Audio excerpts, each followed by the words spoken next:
Gregorian calendar का इतिहास बहुत दिलचस्प है क्योंकि इसका विकास समय के साथ विभिन्न देशों और संस्कृतियों के बीच हुआ। इस कैलेंडर को सबसे पहले 1582 में पोप ग्रेगरी 8 द्वारा पेश किया गया था ताकि जूलियन कैलेंडर की गणना में आई त्रुटियों को सुधारा जा सके। ये कैलेंडर पृथ्वी की कक्षा के अनुरूप अधिक सही था, जिससे धार्मिक छुट्टियों जैसे ईस्टर की तारीख सही तरीके से निर्धारित की जा सकती थी।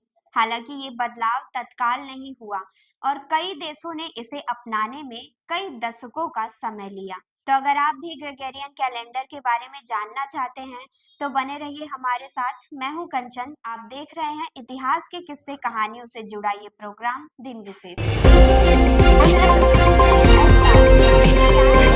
आप देख रहे हैं जनदर्पण का खास प्रोग्राम दिन विशेष, अतीत की यात्रा। ग्रेगोरियन कैलेंडर को अपनाना दुनिया भर में विभिन्न संस्कृतियों और समाजों के लिए एक महत्वपूर्ण ऐतिहासिक घटना थी।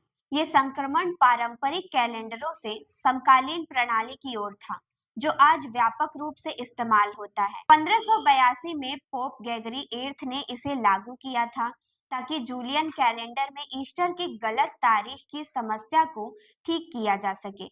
जूलियन कैलेंडर में साल का औसत दिन 365.25 था, जबकि वास्तविक साल लगभग 365.2422 दिन लंबा था। इससे कैलेंडर समय के साथ पृथ्वी के कक्षा के साथ सही से मेल नहीं खाता था और इसके परिणाम स्वरूप ईस्टर की तारीखों में विसंगति आ रही थी। ग्रेगरी के वैज्ञानिक सलाहकारों के अनुसार कैलेंडर में 10 अतिरिक्त लीप वर्ष थे और यही कारण था कि कैलेंडर में 10 दिन की कमी की आवश्यकता थी।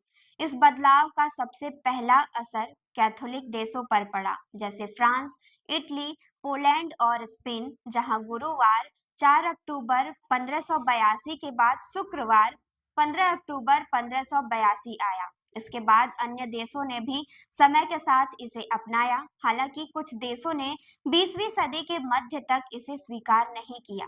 ग्रेगोरियन कैलेंडर का व्यापक रूप से पालन यूरोप से हुआ और धीरे धीरे अन्य देशों ने इसे अपनाया, जैसे ब्रिटेन, जो 1752 में इस कैलेंडर को लागू किया। अमेरिका और रूस जैसे देशों में भी ये बदलाव समय के साथ हुआ। हालांकि कुछ चर्च, विशेष रूप से पूर्वी रूढ़िवादी चर्च, अभी भी पुराने कैलेंडर का पालन करते हैं। इस बदलाव ने न केवल धार्मिक तिथियों और छुट्टियों के निर्धारण में सुधार किया, बल्कि दुनिया भर के व्यावसायिक और प्रशासनिक कार्यों में भी एकरूपता लाई। 20वीं सदी के अंत तक ग्रेगोरियन कैलेंडर को लगभग सभी देशों में स्वीकार कर लिया गया और ये वर्तमान में दुनिया का सार्वभौमिक नागरिक कैलेंडर बन गया है।